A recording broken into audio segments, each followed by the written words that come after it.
सबका सामान बीच रास्ते में उतार दिया। Hi, it's part 2 of Shimla series. और हम पहुंच गए थे, हमारी ट्रेन 6:30 अराउंड पहुंच गई थी। उसके बाद बस हम थोड़ा सा एंजॉय कर रहे थे, फोटोज़ वगैरह खींच रहे थे।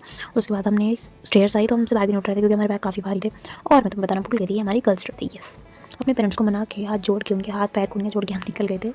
ठीक है, मेरी ये सेकंड ट्रिप थी, पर कुछ हम में से कुछ लोगों की ये फर्स्ट ट्रिप थी।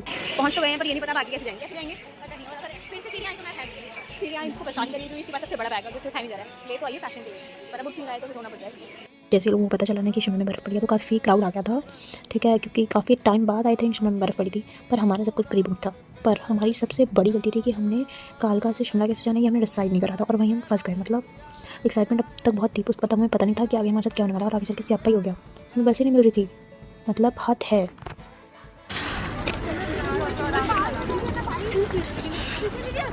A few moments later. Then हमें जाके बस मिली 1 घंटा में इंतज़ार करने के बाद, और हमने बस में 1 घंटा खड़े होकर अपना सफ़र बताया। इतना गुस्सा आ रहा था, पर एक दिल में तसल्ली थी कि आज हम शिमला पहुंच जाएंगे। ठीक है, और वहाँ से ना इंटरचेंज होती है बस। ठीक है, इन्हीं की साइड की थी और हमारा 250 रुपीज़ किराया लगा था और हमें इंटरचेंज में नहीं देना पड़ता, वो इन्हीं की साइड की होती है। हमने सोचा अब तो कोई प्रॉब्लम नहीं होगी, अब तो हमें बस में मिल गई, अब तो सब हो गया। पर अभी बाकी नहीं हुआ था। जरा सबर करो। ये बस और इतने सारे लोग, ये देखो सबका सामान बीच रास्ते में उतार दिया। ये आपने सही सुना। हमें लगा कि बस यार अब तो हो ही गया, भगवान भी नहीं चाहता कि हम शिमला आए। पर बस वाले ने हमारा सारा सामान सारा नीचे उतार दिया था, हमारा क्या सबका ही, तो इसलिए हमें उतरना पड़ा। और हमें लगा ही नहीं कि आज हम पहुंच पाएंगे। भाई बिल्कुल अति हो गई थी इस टाइम तक। उसके बाद भाई भगवान का नाम लेके हमने सोचा कि कुछ तो इशारा हो, कुछ तो इशारा हो। हमने टैक्सी का भी ट्राई करा पर टैक्सी भी सारी ऊपर बर्फ़ में फंसी हुई थी, तो इसलिए हम पहुंच नहीं पाए थे। उसके बाद भाई फाइनली हमें बस मिली। उसने हमें 4 घंटे लगाए क्योंकि काफ़ी ट्रैफिक था।